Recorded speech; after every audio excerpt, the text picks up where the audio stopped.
Tapos kailangan gross and habitual.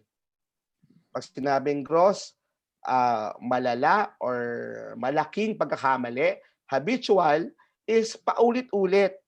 Kumbaga, nabigyan mo na siya ng warning o na-coach mo na siya, pero paulit-ulit pa rin ginagawa yung violation na iyon. Fraud or willful breach of trust by the employee of whatever uh, of the trust reposed to him by his employer. Kung meron pong willful breach of trust, it can also be part of just causes. Commission of a crime or offense by the employee, commission of a crime or offense by the employee against the person of his employer or any immediate member of his family or duly authorized representative. I have to highlight this. Bakit po sinasabi dito? Kanina sinabi ko na yung commission of a crime hindi siya sakop ng termination. Pero ngayon mababasa nyo na commission of a crime or offense by the employee against his employer. Kasi po, against the employer, ibig sabihin, involve yung employer niya. Yung kaninang discussion natin is commission of a crime na hindi nagawa sa opisina at hindi nagawa involving yung mga tao sa kumpanya, lalong-lalo na yung mga authorized representative or mga may-ari ng kumpanya. You have to understand that the Philippine labor law was created during the 70s. And during the 70s, most of the companies in the Philippines are family-owned. Kaya pinoprotektahan ng labor code, hindi lang ang may-ari, kundi yung mga kamag-anak ng may-ari ng kumpanya. Kasi during the time, 70s and 80s, di ba, nagkakaroon ng maraming krimen na involving employees and employers na pati yung mga kamag-anak ng employer na nasasangkot. At ang maraming kwento niyan, syempre yung mga senior leaders natin, yung mga senior mentors natin, sila ka Danny, sila ka Jaime, yung po yung mga panahon na kasagsagan ng union sa Pilipinas na marami nagsara mga pabrika na marami ang namamatay sa both sa side ng employer at sa side ng employee kasi nga meron silang hindi pagkakaunawaan. At normally, yung hindi pagkakaunawaan na yon is really because of hindi nila alam ano ba yung labor standards, ano ba yung dapat nating gawin para maayos yung pag-uusap between the employer and the employee. Okay? Other causes analogous to foregoing. Kasama po dyan yung loss of trust and confidence, gross efficiency, and whatnot. Okay? So yan po ang just causes. Now, serious misconduct to be valid grounds for termination, kailangan merong misconduct. Kailangan yung misconduct must be grave and aggravated. Also, it must relate to the performance of the employee's duties. Kaya nga, di ba, sabi ko, part ng just causes is yung performance ng empleyado. And there must be showing that the employee becomes unfit to continue working for the employer. Diyan po yung behavior or yung attendance ng isang employee. Kasi kung di naman siya nagpapasok, ibig sabihin, hindi niya magagawa ang kanyang katungkulin bilang isang empleyado ng isang kumpanya. Kung meron naman siyang behavioral issues, kung marami siyang violations, ibig sabihin, hindi siya productive na manggagawa ng kumpanya.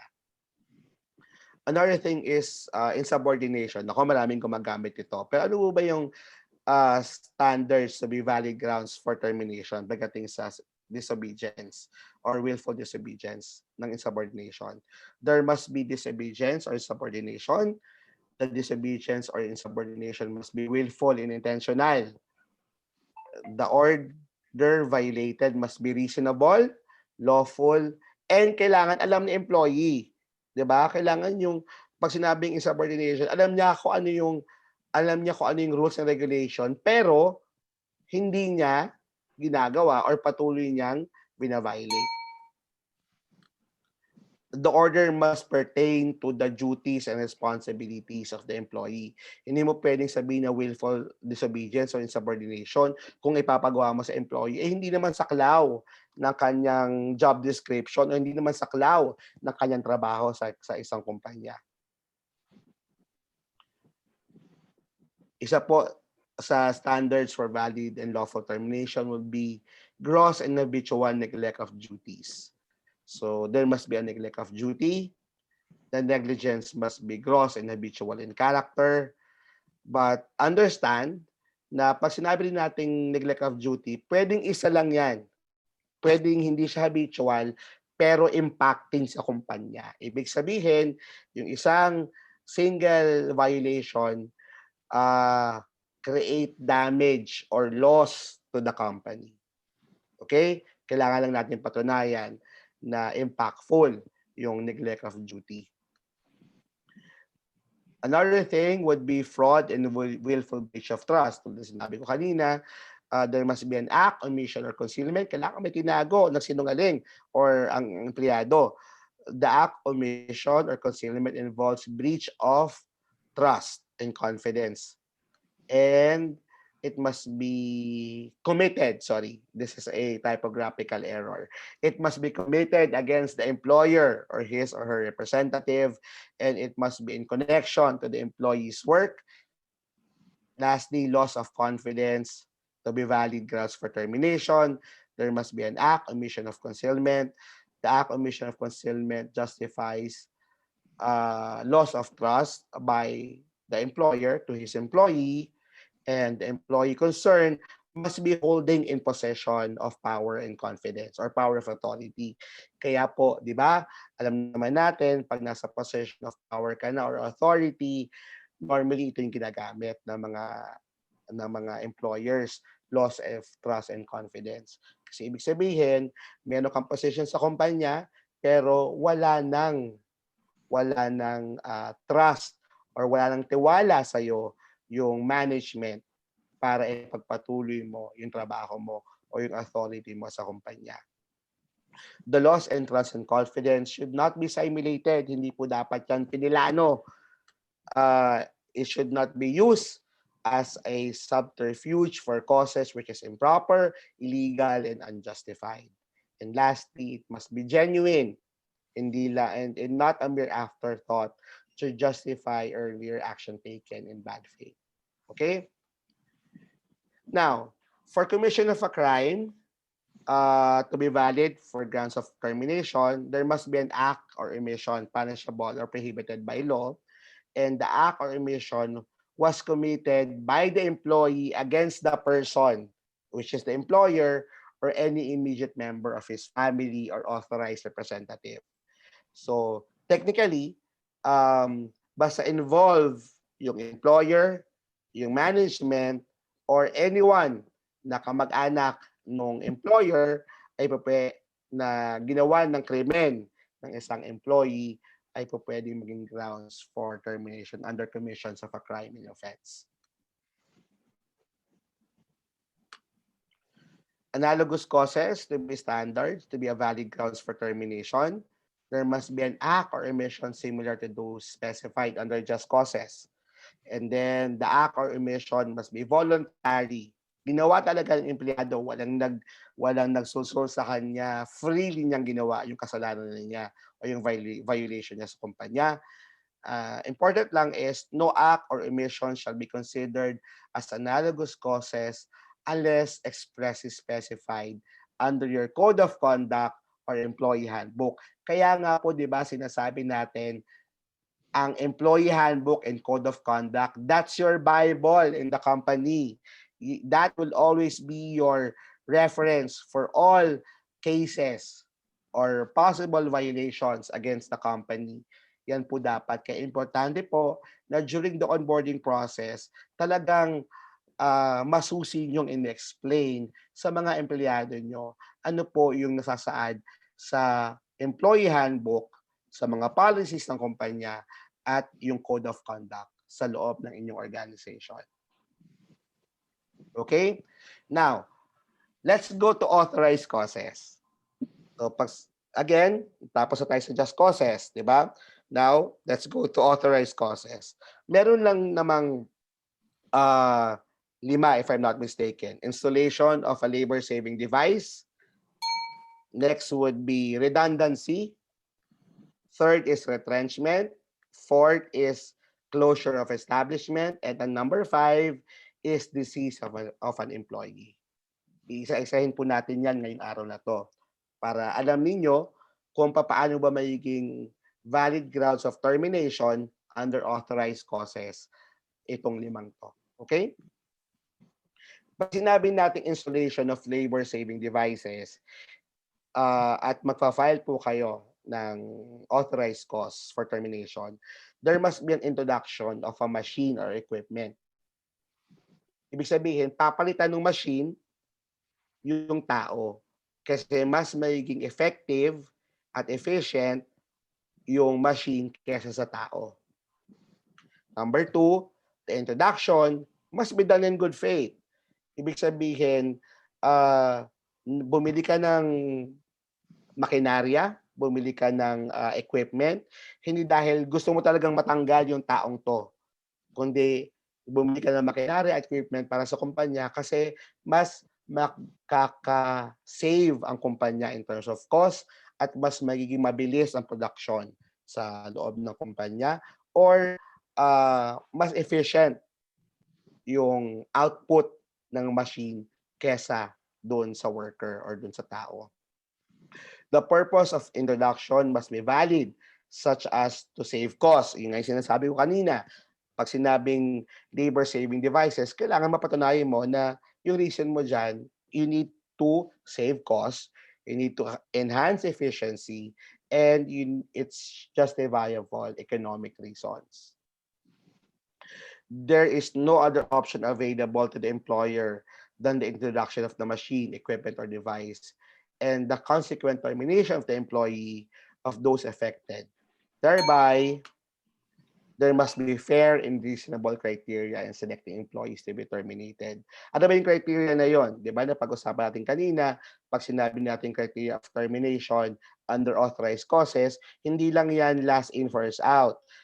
Tenure, seniority of tenure, economic condition ng tao, age ng tao, performance ng tao, and also the financial, economic or financial condition.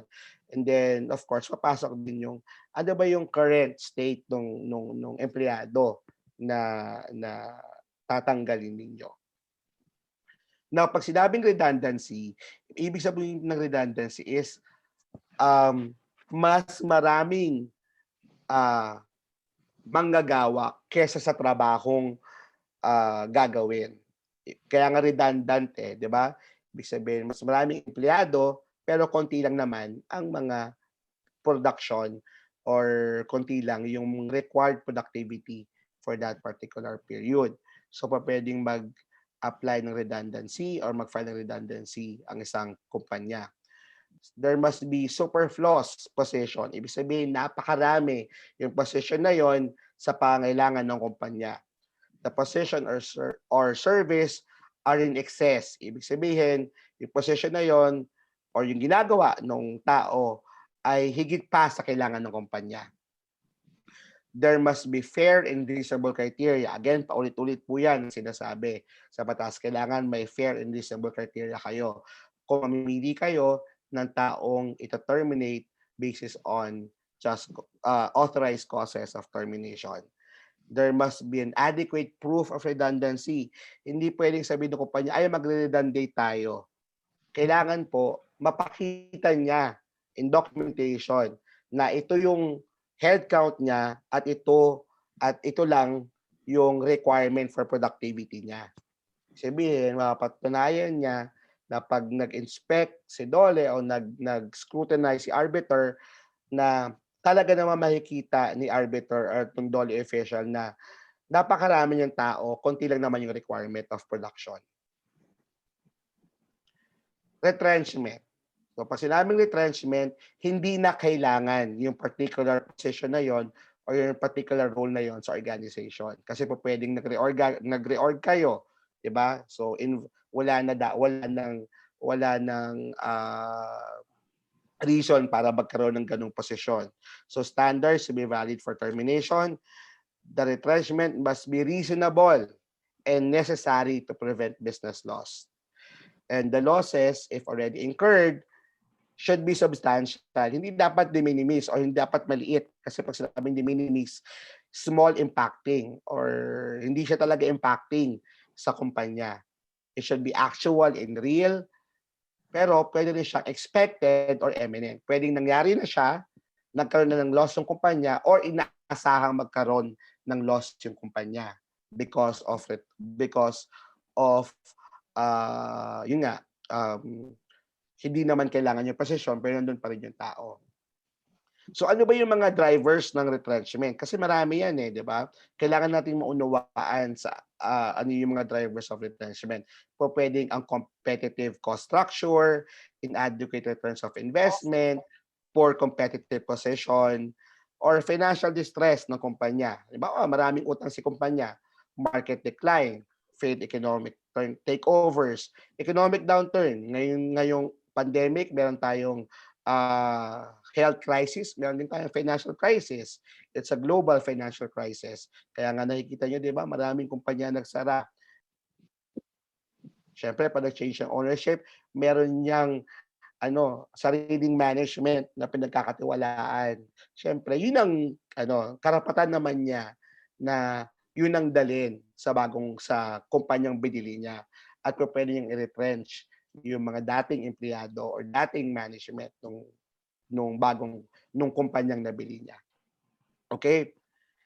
And the expected or actual losses must be proven, sufficient, and convincing evidence. Kailangan po yan, again, kailangan may mapapakita si kumpanya na cost saving kasi yung retrenchment. At kailangan mangyayari yung retrenchment kasi nga present yung mga drivers of retrenchment. Yung mga reason kung ba't kailangan mag-retrench si kumpanya.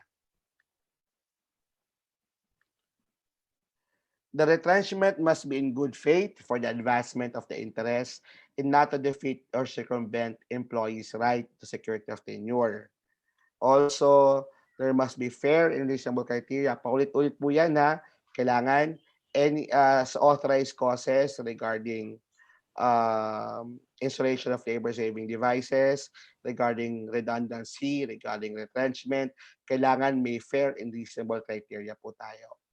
Now, methods of retrenchment, pwedeng significant reduction of output, significant job losses, product or market withdrawals, disposable business unit, hindi na kumikita yung business unit na yun or department.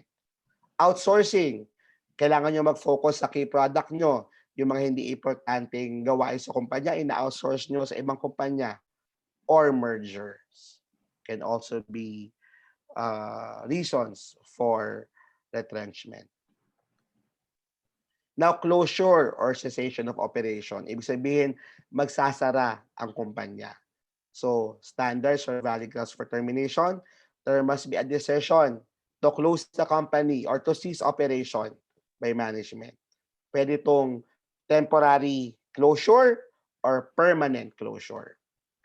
The decision was made in good faith and there is no option available to the employer except to close or cease operation kasi pwedeng ang patuloy na pagbubukas or patuloy na pagtakbo ng kumpanya is mababaon siya sa utang or dahil nga wala namang nalulugi na yung kumpanya. And lastly, disease. Marami po ang di nakakaalam na pwede pong maging grounds for termination, lawful termination under authorized causes ang disease. Pero ano po ba yung mga requirements? Kailangan the employee must be suffering from any disease. Wala po siyang requirement basta any disease. Pero yung disease na yon kailangan, una, the continued employment of the employee is prohibited by law or will be prejudicial to his or her own health or the health of his or her co-employees. Ibig sabihin, yung sakit niya, pag nagtrabaho siya, maaring gumrabe or Yung sakit niya, pag nagtrabaho siya, po puwedeng makahawa at maging mapanganib sa mga co-employees niya. Number 3, ito yung pinakaimportante diyan din, is kailangan kung ito'y sakit, kung magte-terminate kayo sa sakit, kailangan the disease is incurable. Hindi siya nagagamot within the period of 6 months, even with proper medical treatment.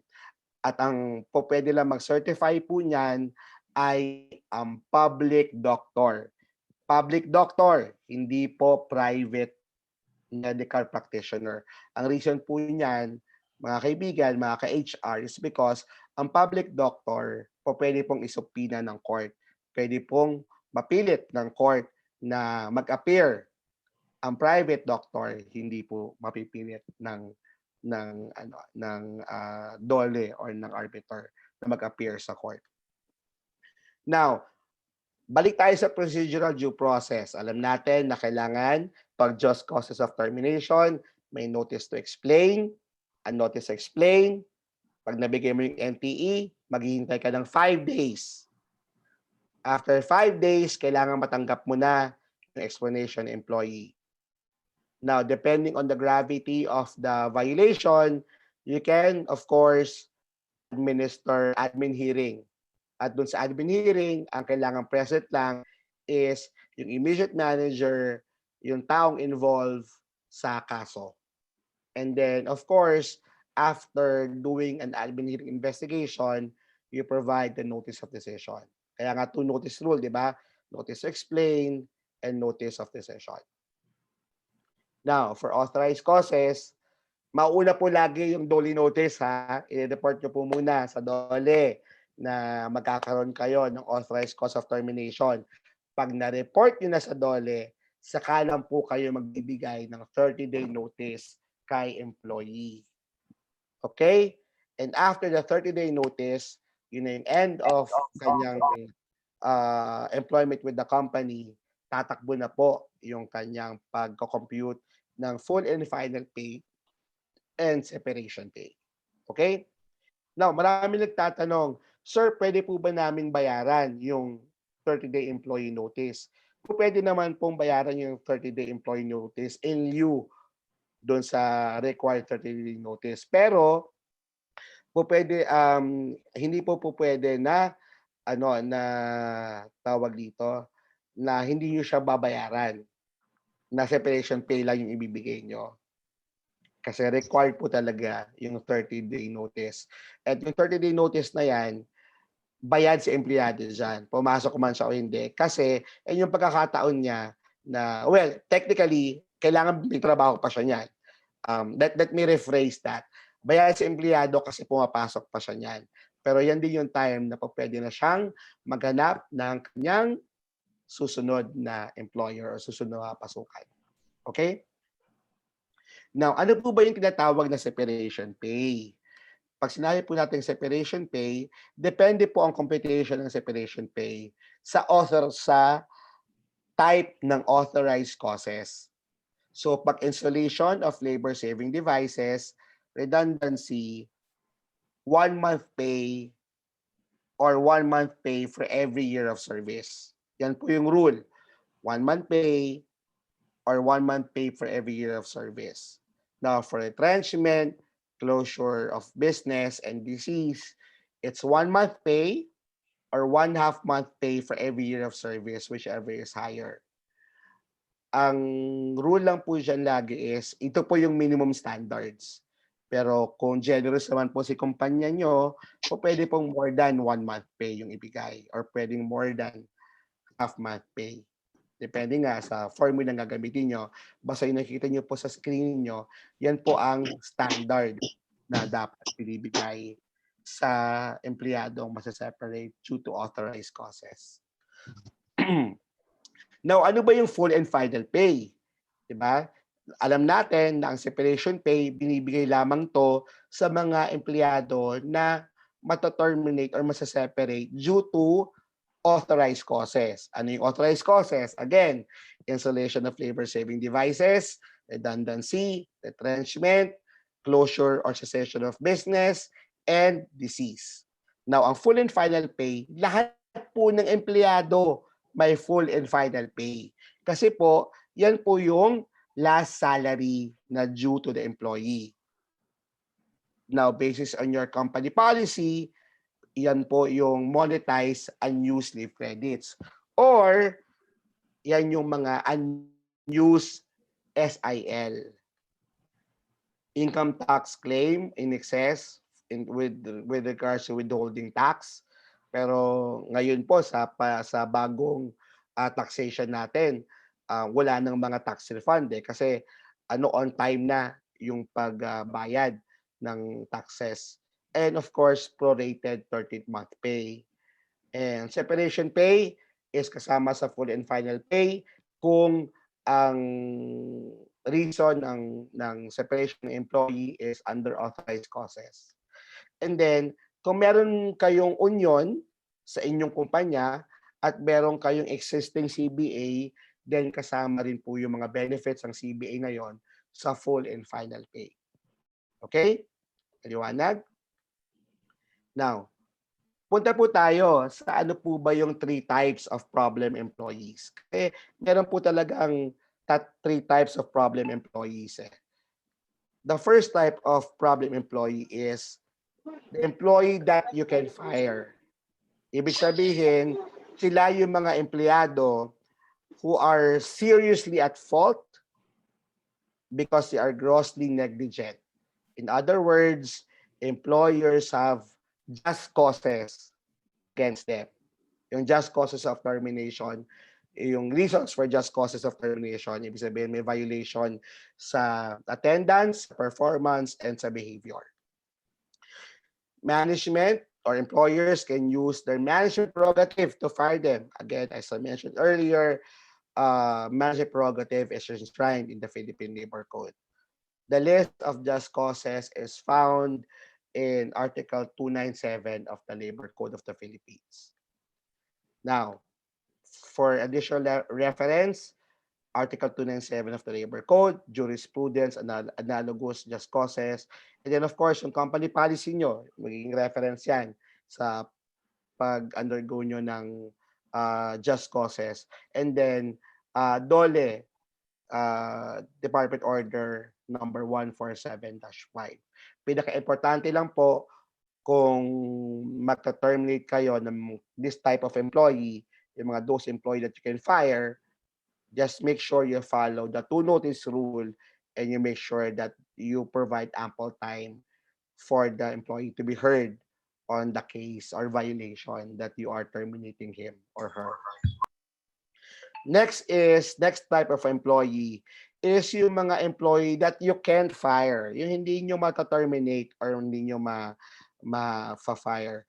Kasi these are the employees who are protected by security of tenure. And note though that may misconception dito na ang may security of tenure lang ay yung mga regular employees. Mali po yun. Tandaan ninyo na ang regular and probationary employees has the same rights under the law. So even probationary employee has a security of tenure.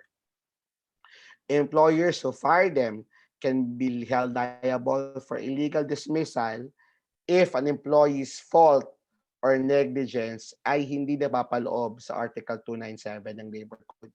Ito yung mga hindi saklaw ng diniscuss natin kanina para magkaroon ng just causes of termination. So, reference lang po para sa mga HR, Article 294 of the Labor Code, of course, the Philippine Constitution, Article 13, Section 3, and then yung regulations nyo, yung Code of Conduct niyo. And also, DOLE DO 1475. Highlight ko lang po, ano po ba yung Constitution natin sa Article 13, Section 3. The state shall afford full protection of the labor, local, basahin lang po natin the state shall afford full protection to labor, local and overseas, organized and unorganized, shall promote full employment and equality of employment opportunities for all, shall guarantee the rights of workers to self-organize, collective bargaining and negotiation, and also peaceful, concerted activities. Yung mga rallies, including the right to strike in accordance with the law, shall promote principle shared responsibility between the workers and the employers. Yan, ayon po yan sa constitution natin. Now, we've already discussed three types of employees. The first is those you can fire. The second is those you can't fire. The third would be employees who you can't fire yet. Hindi nyo pa pwedeng matanggal, pero po pwede nyo silang tanggalin. These are the employees who can be fired, but employers are strongly advised to establish substantial evidence. Kailangan meron kayong uh, may may sorry, meron kayong documentation, evidences na talagang may violate si employee. At of course, nag-observe kayo ng proper due process in terms of hiring these employees. Okay? Now, very important dito, yung burden of proof is nasa employer. Ibig sabihin, kailangan, if you will be thinking of firing these types of employees, kailangan alamin mo, ano ba yung burden of proof natin? Ano ba yung proof natin na mapapakita natin sa labor court or sa DOLE, sa NLRC, na talagang maayos natin ginawa at may rason tayo para i-terminate itong empleyadong to. Ano yung mga kaso na nag-accumulate o nag-escalate para ma-separate itong empleyadong to. Now, reference again, Article 292 of the Labor Code, our Philippines Constitution, Article 3, Section 1, and then of course, yung regulation under DOLE DO 147-5. And highlight ko lang, no, there are 4 elements ng due process. Una, quality ng administration of justice. Diba? Kailangan maging maayos kayo in terms of the quality na ginagawa niyo yung admin hearing process. Pangalawa, yung quality in terms of protection ng mga rights ng mga parties. Diba? Kaya nga sinasabi ko kanina, under din ng data privacy law, yung i-invite nyo lang sa admin hearing is yung mga involved or yung mga pwedeng witnesses. And yung anything with regards to the outcome or anything with regards to the details of the case, hindi po yan dapat sinishare sa kahit kaninong employee, kahit din po sa manager. Ang tanging makakaalam lamang ng tawag dito ng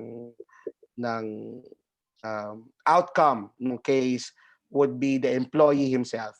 Now, of course, si manager kasi i-advise ni HR kung suspension ba to, termination ba to.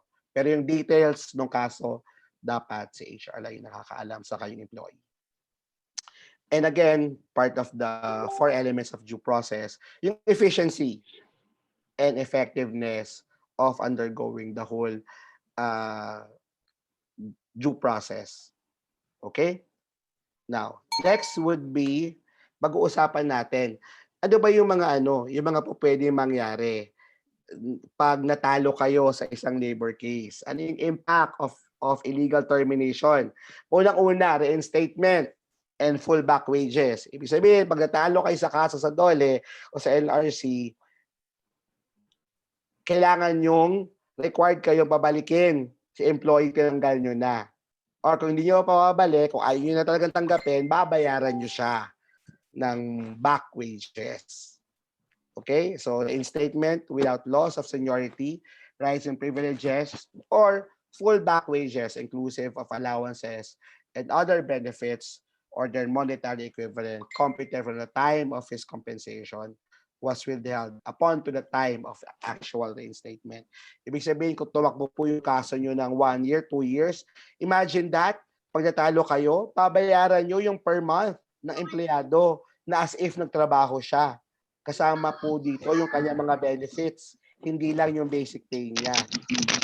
Okay? Now, another possible impact of illegal termination will be the damages that the employee or the other party can ask from you or from the company. Ano ba yung mga damages na yon? Moral damages, exemplary damages, nominal damages, and of course, yung attorney's fee. Kayo po yung magbabayad niyan pag natalo po kayo sa isang kaso. Another thing is yung solidary liability. So sinasabi kasi ni Supreme Court na yung mga corporate directors and officers ng kumpanya ay pwede rin silang liable doon sa pagkatalo ng isang kaso kung alam nila na nag-e-exist yung kaso na yon at pinabayaan nila at hindi nila, kumbaga, alam nila na may mali, alam nila na hindi dapat ma-terminate, pero hinayaan po nila at naging bahagi pa sila ng ng termination. Okay? Yung nakikita niyo po diyan, reference po 'yan ng jurisprudence. Okay. Now, ano ba yung sinatawag natin burden of proof? Pag sinabi po natin burden of proof, pag sa employee po, balik tayo. Sa employee, when we say burden of proof, the rule is that the one who alleged the fact has the burden of proof. So pag si employee, nagpunta po yan sa DOLE at nagpunta po yan sa LLRC, si employee po yung magbibigay ng burden of proof na terminate siya illegally. Siya po yung maghahanap o siya po yung magpepresenta ng proof na siya ay na-terminate o na-separate illegally. Now, pagdating sa employer, yung burden of proof naman sa employer is pag may kaso na, kailangan patunayan ni employer na hindi niya illegally na-dismiss o na-terminate si employee. So, meron po siyang mga evidences or documents na magbaback doon sa proof niya against doon sa kaso. Okay? And again, reference po yan is nakikita nyo. Apps Transportation versus Rodriguez. This is part of the jurisprudence. Now, ano po ba yung mga documentation na sabi ko kanina, kailangan as an HR person, as an employer, you should always protect yourself against labor cases. And how would you protect yourself? You will protect yourself by having these supporting documents. Kailangan, notice to explain, may copy dapat kayo, ng proof of service ng notice to explain. Kaya nga po, part ng mga processes natin is pag nagbigay kayo ng NTE, dapat meron siyang receiving copy. Pag nagbigay kayo ng notice of decision or notice of results, kailangan meron siyang receiving copy. Pag nagbigay kayo ng nakatanggap kayo ng reply from the company, from the employee, kailangan well documented po siya. Ano pa ba yung mga other documentations na pwede nyong gamitin as supporting documents if ever you are faced in a case in LRC or in DOLE? Of course, incident report, yung employment contract, payroll or pay slips kung ang dispute po ay with regards to hindi siya nabayaran ng tama or whatnot, daily time records or biometric records, or any other reports in the office like sales reports, inventory or whatnot, or any memos or policies in the company na natanggap nung tao or natanggap nung employee. Okay? Now, bakit kailangan ng documentation? Kasi di ba, bakit napakaraming requirements pagdating sa documentation? You have to understand that our government has a pro-labor policy. So, burden of proof, pag may doubt, ibig sabihin nun, employers are assumed or employers are presumed guilty. Kaya nga po, napaka-importante na we're always well documented. Kasi kung meron pong doubt si arbiter or si DOLE official doon sa pinresent yung kaso na rason kung bakit terminate or na-separate si employee, ina-assume na po na ang employers ang may sala or ang may kasalanan. Now, bakit kailangan ng documentation? You need to make sure you always remember this. Don't forget the document. Pag sinabing document, yung mga documents na sinabi ko kanina, na nabagay ko kanina, yung mga different documentations related to the employee and related to the case. Oh, you have to be open-minded. Dapat open-minded ka. Kasi 'di ba minsan 'pag HR ka, 'pag may kaso sa employee, ano ka na eh, a lot of the people that I've been seeing, a lot of the HR professionals that I've been seeing, talagang close-minded na sila. Ang may kasalanan talaga si employee. Hindi kasalanan ni leader, hindi kasalanan ni manager, 'di ba? Tignan mo muna, ano yung pinanggagalingan ni employee? Bakit niya nagawa 'yon? Talaga bang niyang nagawa yon? Kailangan may clarity ka sa lahat ng bagay. May clarity ka in terms of how you do things in the admin hearing, may clarity ka kung paano mo sinulat yung NTE, may clarity ka in terms of paano mo sinulat yung notice of decision. Okay? And of course, yung understanding mo ng labor law principles. Kaya nga po tayo nandito ngayon, di po ba? Kaya po kayo ay we have more than 300 people in the Zoom right now. And all of you guys are investing time to actually understand what are the labor law principles. And this is a continuing education for everyone. Diba? Of course, you have to be a master in human resource. Kasi alam mo dapat yung mga different policies and processes nyo sa HR. Also, you have to embrace best practices. Kasi hindi porket HR ka at nadatnan mo na yung particular policies or processes na yan, hindi mo na iibahin. Dapat nag-audit ka. Dapat inaalam mo ano ba yung mga gaps doon sa current processes and policies. At ano ba yung mga best practices ng ibang company or ng ibang industry. Baka po pwede nating i-implement sa company natin para mas strengthen ang policies and processes ng kumpanya. Ang N is negotiate. Hindi po masamang mag-negotiate sa mga empleyado na nagsampa ng kaso sa kumpanya. Ang ang masasabi ko lang po is pag nag-negotiate kayo is kailangan mag-negotiate kayo sa harapan ng arbiter. Huwag po tayo mag-negotiate na outside the the arbitrary conference. And pinaka rule ko niyan 'pag magne-negotiate kayo, dala niyo na yung cheque o yung cash. Kasi most of the time 'pag nakakita na ng pera yung empleyado at alam niyang handa na magbayad yung kumpanya para hindi na palakihin yung kaso, tatanggapin na lang niya yung cheque or yung cash. Pero of course, learn to negotiate. And then lastly, take the advice of experts. Again, we need the advice and guidance of our lawyers. Hindi sabi ko nga kanina, no one has the monopoly of knowledge. And hindi porket seasoned HR ka, hindi porket marami kang nabasang labor jurisprudence or marami kang natindan na training, hindi porket marami kang mentor na magagaling or narinig na about labor cases, hindi ka na mag-seek ng advice. It's always good to have mentors. It always best to seek the guidance of lawyers kasi sila po yung experts, di po ba?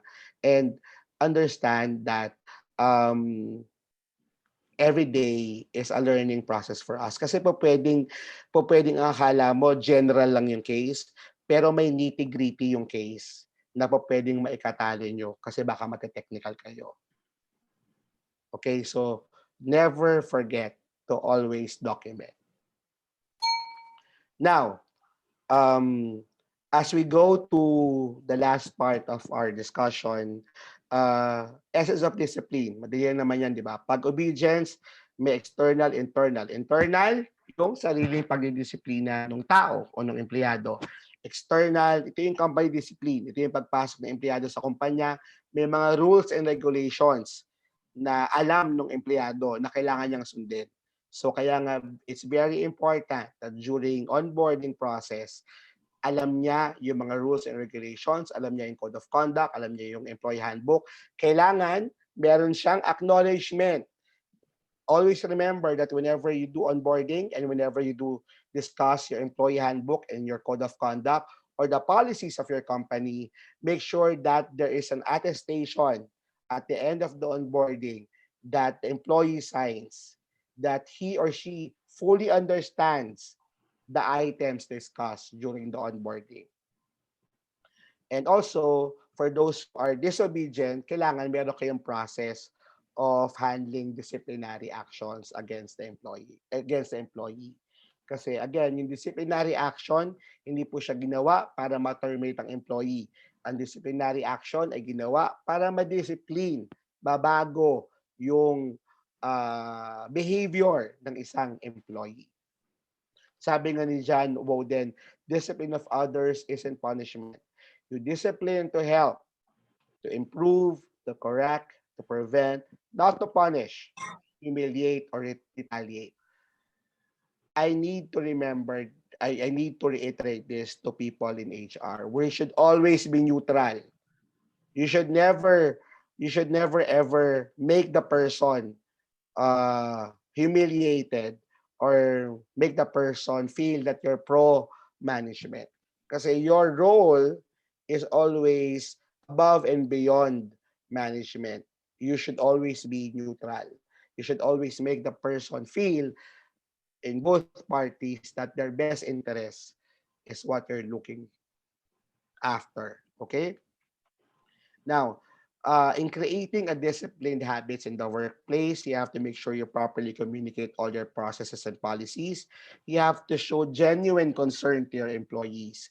You have to make sure there is a regular coaching program. Yung mga frontline leaders nyo, are they meeting their employees? Are they discussing the different regulations and policies of the company? Na are they properly coaching and mentoring their employees? With regards to consequence management, dapat wala kayong bias. I mean, kung nakalagay sa code of conduct na ito yung specific violation at ito yung equivalent action against the employee, dapat yun ang binibigay nyo, dapat consistent kayo. And also, celebrate whenever the employee is cleared from his or her violation. Or 'di ba? Kasi normally ang violation sa code, ang violation 'di ba nasa 201 file yan ng employee. Pero meron tayong tinatawag na clearing process, 'di ba? Hindi man habang buhay yan sa file ni employee. Meron tayong clearing process na tawag. Now, after the clearing process, thirty either 30, 60 days or 120 days or 12 months, pag na-clear na niya yung sarili niya at wala siyang ginawang any action or violation sa kumpanya, you have to talk to the employee, uy, ikaw na-clear ka na sa violation mo, malinis na yung record mo sa kumpanya, you are now eligible for any promotion, you're now eligible for any increase. Kasi di ba, most of the time, if there is a corrective action on file on the employee, hindi sila eligible for any promotion or for any movement or for any salary increases until such time na ma-clear nila or ma-undergo nila yung clearing process ng kanilang disciplinary action. Now, coaching and leading for the workplace discipline, you need to make sure you train your people, train your frontline leaders. The very core of mitigating risk is for your people in operation, people in production, your department leaders understand and is well trained in handling and mitigating cases. Two, you have to properly manage those cases pagdating sa HR. You have to make sure you provide proper counsel. Hindi porket nagkamali na nga si employee, ididikdikin mo pa siya. Kailangan, di ba, coach the person, what are the things that he and she can do to change the behavior and to ensure that this particular habit or violation will no longer happen again. Turuan yung maging disiplinado yung mga tao. Turuan nyo sila kung paano magkakaroon ng opportunity na mabago nila yung kanilang sarili. You need to make sure you mentor people. You mentor your leaders and mentor your people so that, again, they are equipped in managing issues with regards to labor.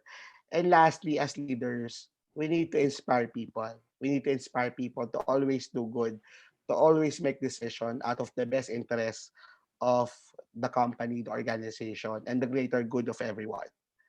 I have a very in my entire career, there is a particular quote that I would always share because this is part of um, my belief. This is a quote from Maya Angelou. According to Maya Angelou, people will forget what you've said. People will forget what you did. But people will never forget how you made them feel. So in handling labor relations issues, understand that you can always mitigate risk if you're able to make the other party, the aggrieved party, understands that you're always there for their best interests and that you're always there because you care for the employee. Okay, so this ends my presentation for today. Special thanks to my mentors, Jericho Del Puerto, Attorney Apollo Sanggalang, and of course, the Philippines HR Group.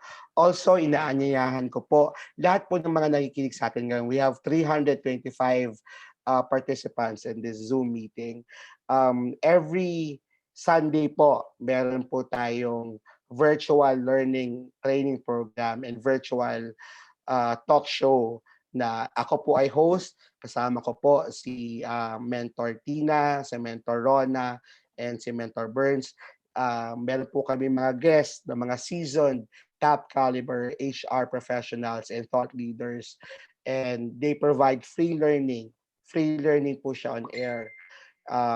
Para po to, ginagawa po namin to para po sa community. And please, please follow me on social media. Sa Facebook po, please add me. Coach Darwin Rivers po ang FB page ko. Sa LinkedIn, hanapin niyo po ako. Follow niyo po ako sa LinkedIn, Darwin Rivers. And then sa Twitter, just look for Coach Darwin. Coach _ Darwin Rivers. Nakikita niyo naman po yung picture ko doon. So again, maraming salamat po sa inyong lahat, sa lahat po na nakikinig ngayon, sa HR Calabarzon, sa officers ng HR Calabarzon, the very first organization outside the Philippines HR Group. Chapter po namin kasi ang HR Calabarzon, chapter ng Philippine HR Group. At maraming salamat po sa pagkakataon na binigay niyo sa akin. Pasensya na po kayo at paus po ako ngayon. I was not feeling well over the past few days. Sana po I was able to give value to your Saturday afternoon. So, yun po. And that's it. Again, please follow me in social media, Facebook page, Coach Darwin Rivers, LinkedIn, just look for me, Darwin Rivers. Follow me in LinkedIn and also in Twitter, Coach Darwin in Twitter. Okay? Maraming salamat po. Don't forget, if you're not yet a member of the Philippines HR Group, please join the Philippines HR Group. And also, please always follow HR Cafe, our program, HR Cafe, Usapang Trabaho, Buhay at Iba pa. Maraming salamat po. Great. Thank you very much, Coach Darwin. That was such a jam-packed. It was a Yes, ma'am.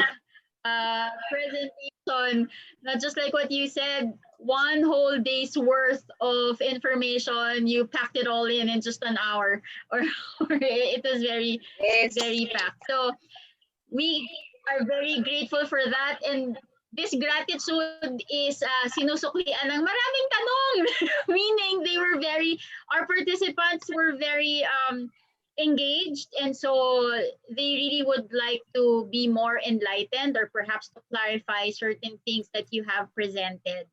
So well, I hope I can answer siguro mga five questions kasi I have a schedule at 4 o'clock. I have to go to my mom's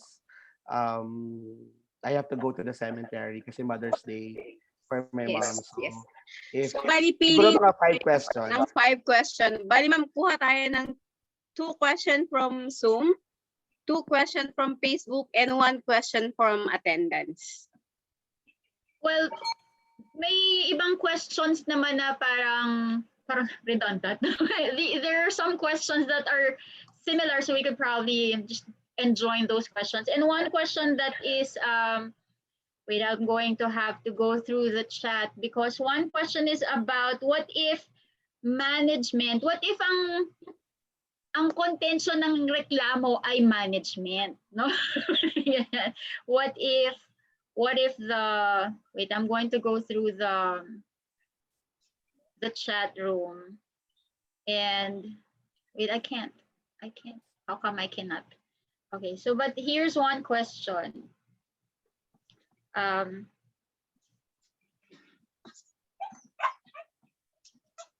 Wait, where's that? Sige, ito. Okay. Siguro ito po muna. One is, for valid, can you clarify further when you say that termination of employment is related to the health of the employee?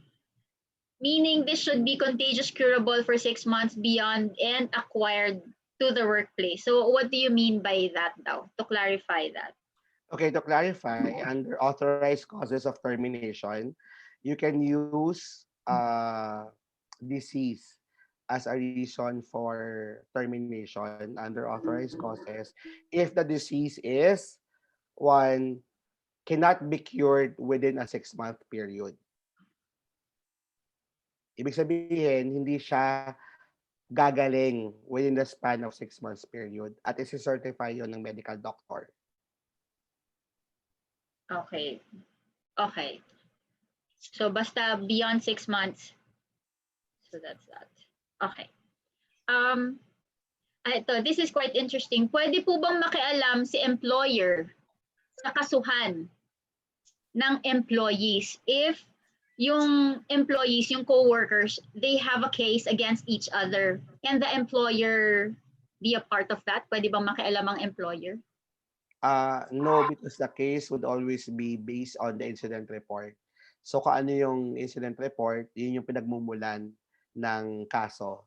At doon doon na magiging basis ng HR, bakit ba tayo magkakaroon ng process for an admin hearing or magiging basehan ng meron bang violation na nangyari na against the company code of conduct and against the company policies. So kung meron, then we write up the employee for an NPE and follow due process. Okay.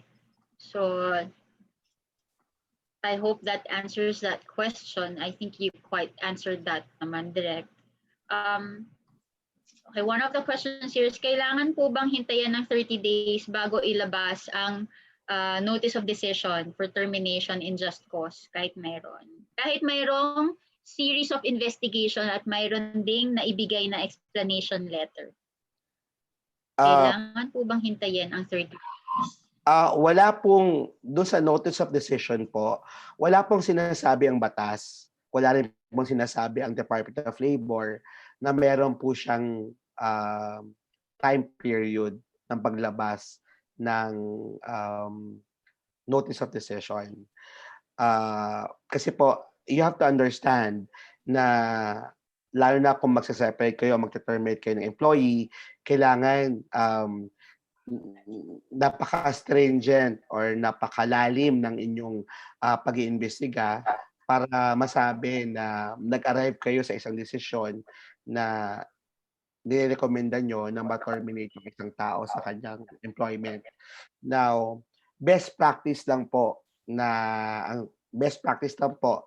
different industries na less than 30 days na dapat meron ng notice of decision. After ng admin hearing, after ng, syempre na-serve nyo ng NPE, 5 days, nag-admin hearing kayo, after ng admin hearing, dapat within 30 days na bigyan nyo ng NOD. Best practice lang po yan, pero wala pong sinasabi na kailangan merong time frame. Note though, na ang panggagalingan nyo po lagi is yung tinatawag sa batas na justice delayed is justice denied. Kaya nga po, di ba dapat may efficiency yung pagkakaroon ng administrative hearing and process sa isang organization. Ang sinasabi ko lang po is really, wala po siyang time frame, pero kung magagawa naman po na mas mabilis, pero mas detalye yung notice of decision, then you can always do that. Okay, thank you very much, Coach. Perhaps, Miss Neddy, will Miss Rose have any questions from FB? From Actually, the ma'am, ones on from FB, walang masyadong question. Puro good afternoon. Hi, Sir Darwin, Coach. Okay. Sir Darwin, yun po yung mga Okay. message from Facebook. From our attendants, ganun din po. Parang they are so happy to have Sir Darwin here in HR Calabarzon. Medyo na-miss ka namin, Sir Darwin, nung anniversary. Hindi ka namin na-invite to have a small talk with our mga ka-HR. Baka po pwedeng magdagdag pa tayo ng at least 2 questions from Yes. chat, ma'am. Yes. We actually have a lot of questions from the chat. So I found this question now from Julius Villaran. What if the crime is committed by a person of authority, like a branch manager, or someone who acts as a brand ambassador of the company? And by virtue of affiliation, the company wants to distance or sever the connection to the offender. And as a way to save face, the company terminates the employee. Would this fall under just cause? As long brand ambassadors or managers commission of a crime outside the company, meaning yung crime na kinomit ay hindi naman related sa kanyang work or hindi related sa anyone in the organization. Hindi related sa organization, pero Hindi siya, I'll give you a perfect. Coach, hindi siya naka-specify, but I'll give you an example for that.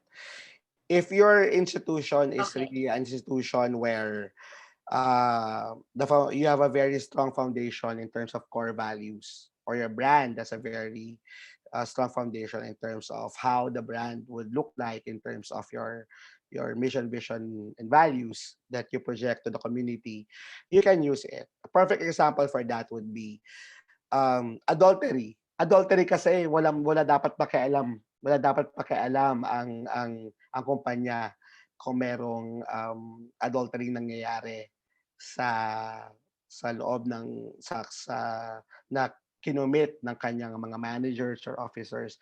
Pero kung ikaw ay part ng isang religious institution or isang school, 'di ba?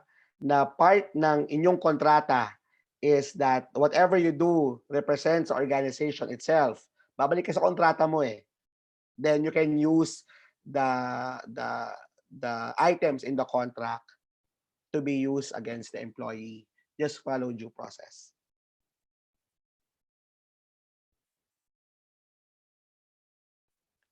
Agree. Ma'am, Agree naman ako nakamute kay ka, Sir ma'am. Darwin. Ma'am Julie, nakamute ka.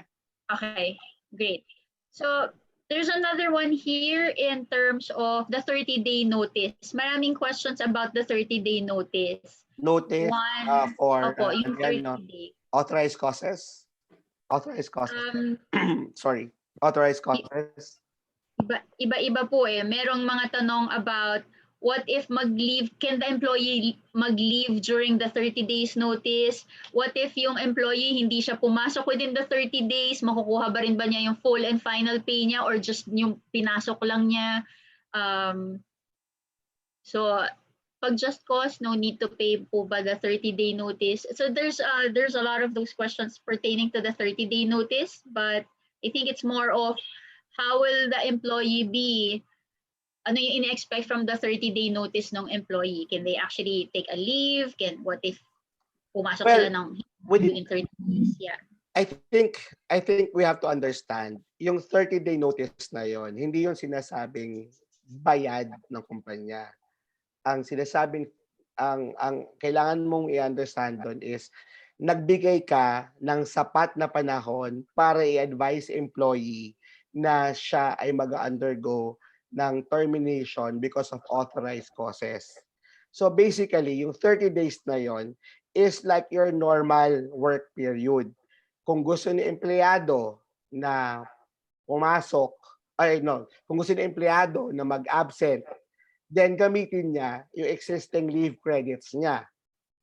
'Di ba? Gamitin niya yung kung ano mang leave credits meron siya para maging bayad siya doon sa time na mag-a-absent siya during the 30-day notice period. Now, kung naman si employee is hindi papasok at wala na siyang leave credits, no work, no pay yun.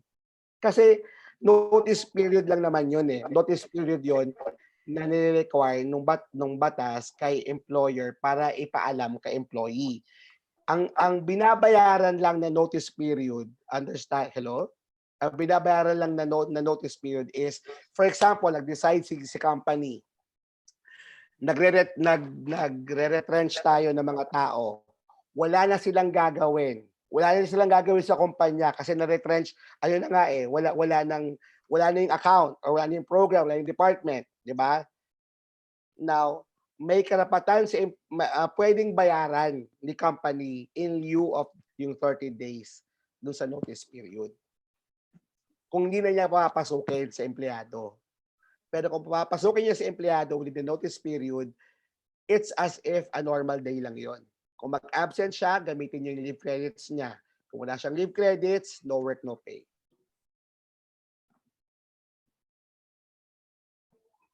Kasi nagkakaroon ata ng confusion na akala ata ng mga empleyado, yung 30-day notice period, bayad yun. Bayad yun kasi papasok ka, required kang pumasok kung may gagawin ka pa sa kumpanya. Kung may existing pa yung program or yung department o yung project mo.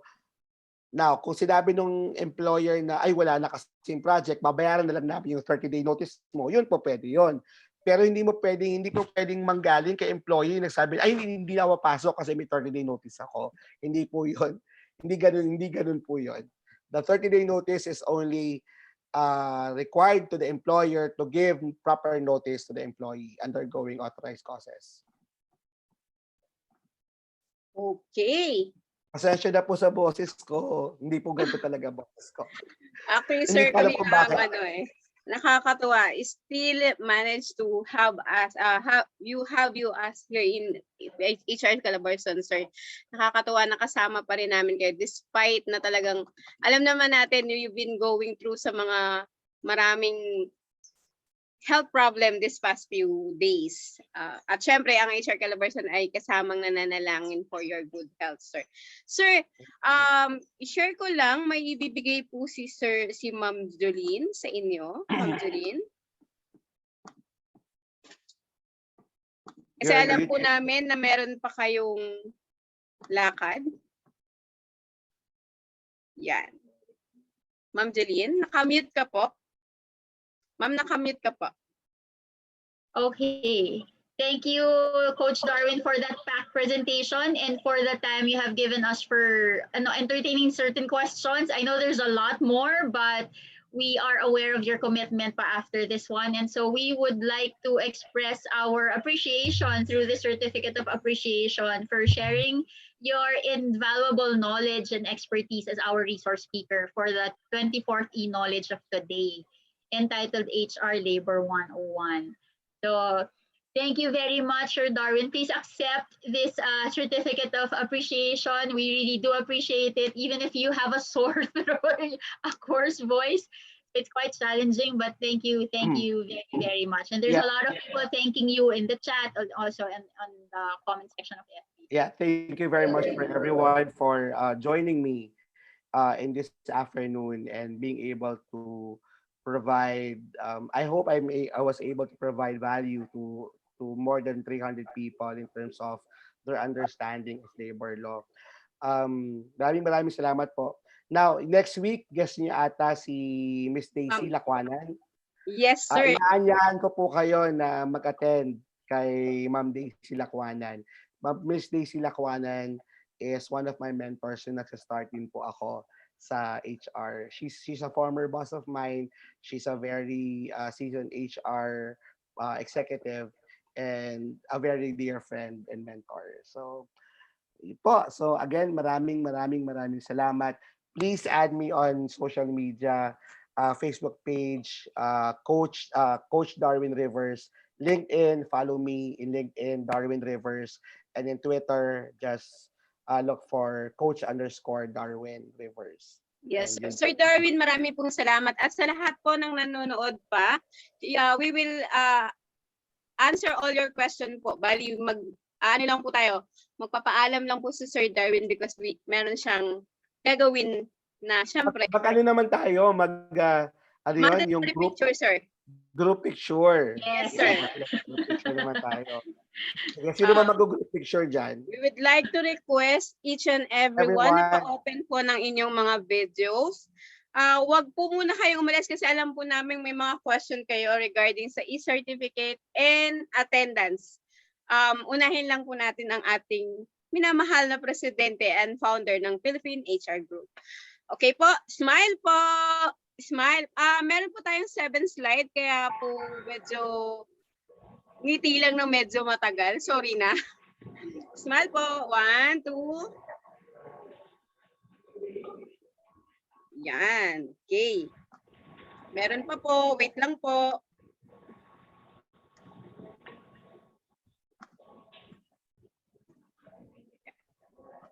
Next slide. Yan. Ang gwapo naman po pala at ang gagandahan ng ating mga participant ngayon. Diba? As requested na ating mga participant, tagang sobrang mahal kayo ng HR Calabarzon. Yan. Ang gwapo. Ang gaganda. Ang daming young HR, Sir Darwin. Para naman sa kanila talaga yung discussions natin today. And again, maraming salamat po sa lahat. God bless everyone. Please stay safe. Keep safe, everyone. And I'll see you at the Philippines HR Group tomorrow, Sunday, 3 p.m. HR Cafe, Usapang Buhay, Trabaho at Iba Pa. It's aired at the Philippines HR Group, 3 p.m. Sunday. Maraming salamat. Salamat, Bye. Sir Salamat. Darwin. Get well soon also, Coach. Get well soon and stay safe and well. Thank you. Okay po. Sa lahat po ng may katanungan regarding sa certificate, Ma'am Julene, may question sila. Pero okay lang po ba can we please say thank you to our sponsor first? Yeah, so definitely we have time for that. For the ones who are still here, we would like to acknowledge that we have certain sponsors like St. Peter. So if ever, you know what St. Peter is, if you need, of course, how you would like to take care of your family even as you have passed on. Be prepared for the inevitable, no? Inevitable po mangyayari sa ating lahat yan, but it would be great if you have a plan. So please consider St. Peter plans. Okay, see, we also would like to say thank you to, it's a appliance and furniture store. No, one of our members are sponsoring this in her involvement. So the Caparal Appliances and Furniture, so they do customize, and so please consider their services as well. We would also like to say thank you to Grupo Vino. So if you need medical supplies, no, alcohol, face mask, all these things that you need, medical supplies, please check out Grupo Vino. Okay, so we would also like to say thank you to Bricks Power Consultancy. So if you would like to advance your business growth, you could get in touch with Bricks Power. Okay. Also, we would like to say thank you to Sabon Factory. As mentioned in the name, it's soap. So if you have any hygiene or cleanliness in terms of soap needs, requirements ninyo in the company or at home, then you could consider, for your company, you could consider Sabon Factory. And of course, we would also like to acknowledge Jurina's Home Depot. So anything that you would be needing for your appliance and furniture needs, try to get in touch with Jurina's Home Depot.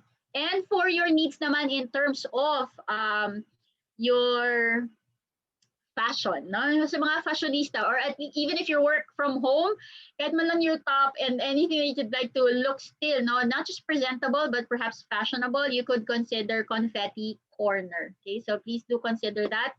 And of course, oh, that's me. So if you would like to be coached, if you'd like to consider how you could achieve clarity, how you could be more open-minded, non-judgmental, how you could be more coming from your soul, then please do consider, please get in touch with me through soulsidekick.coach@gmail.com or at anajorinpamatmat@gmail.com. So that's an FB page. Kindly check that out. Now, for the ones who are asking for the e-certificates,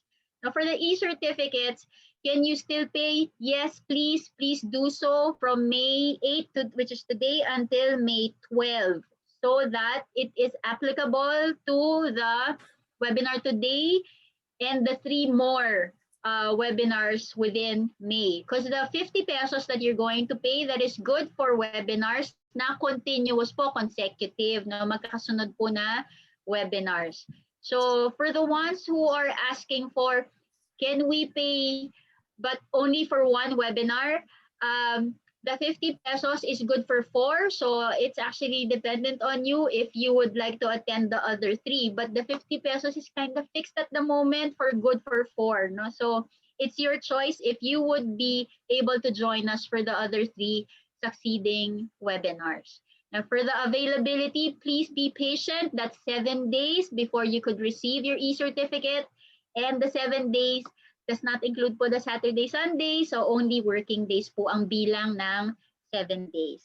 Okay, so in the chat, there's that the attendance. So please fill that up. And for the GCash, no, it's flashed there on the screen. If you would like to send your payments na 50 pesos, good for the 4 webinars.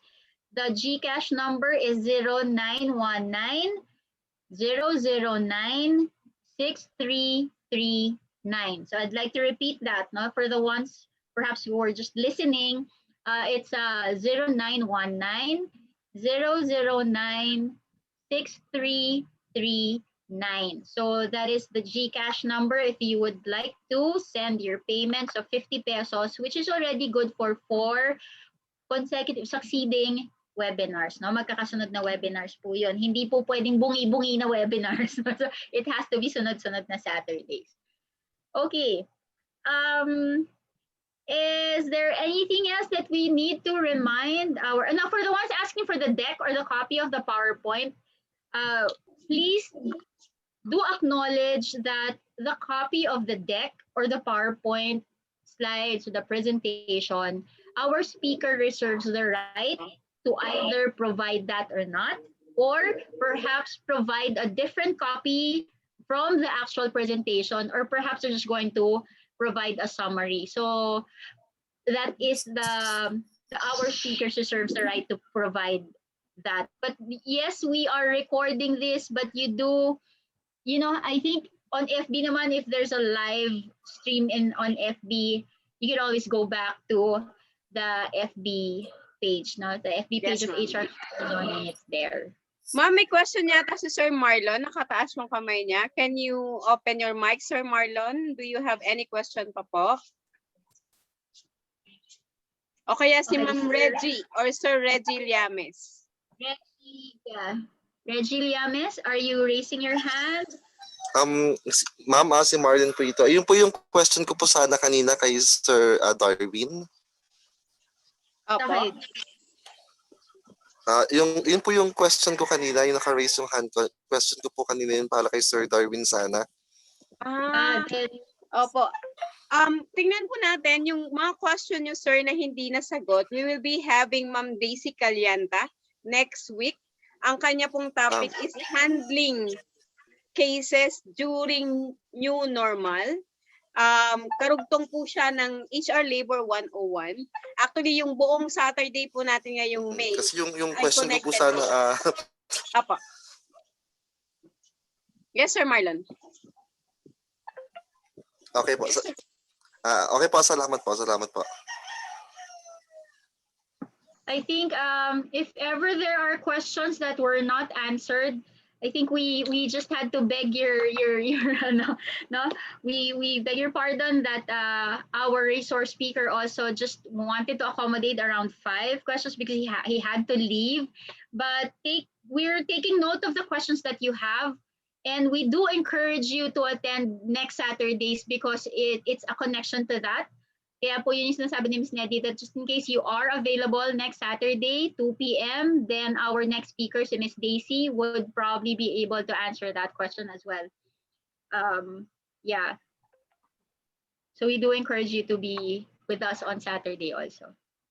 Again po, kung wala na pong question, magpapaalam na po kami. Gusto ko lang po magpasalamat kay Ma'am Julene, our main host. Ma'am Julene, maraming salamat sa hapon na ito sa iyong Thank you, Ms. pagbibigay. Neddy. Thank you rin po kay Ma'am Rose, kay Ma'am Janet, at sa ating mga kasamahan na wala po ngayon, at ang ating mga volunteers ng HR Calabarzon. Sa lahat po ng interesadong maging volunteer, we are opening our both arms sa pagtanggap po sa lahat ng nais na mag-volunteer po sa HR Calabarzon. Since we are growing, medyo kailangan na po namin ng mga backup.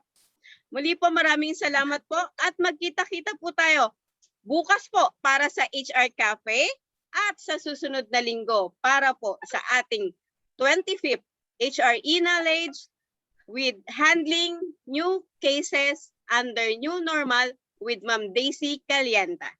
Maraming salamat po ulit. Magandang hapon. Bye po. Magandang hapon po sa lahat. Bye-bye. Salamat po Thank sa you. pag-attend. Kita po tayo next week. Thank you so much. Huwag Bye. niyo pong kalimutang mag-attendance sa lahat ng kukuha ng e-certificate. Posting po tayo ng attendance. Yan po. Hindi ko pa po tatanggalin hanggang hindi nyo pa po makukuha ang e-certificate. Pero mawawala na po tayo sa live. Kasi baka magalit sila sa akin. For the ones asking na paano makukuha yung e-certificate, it's going to be emailed to you. So I think the ones behind HR Calabarzon are collating your attendance, and so the e-certificates will be emailed to you.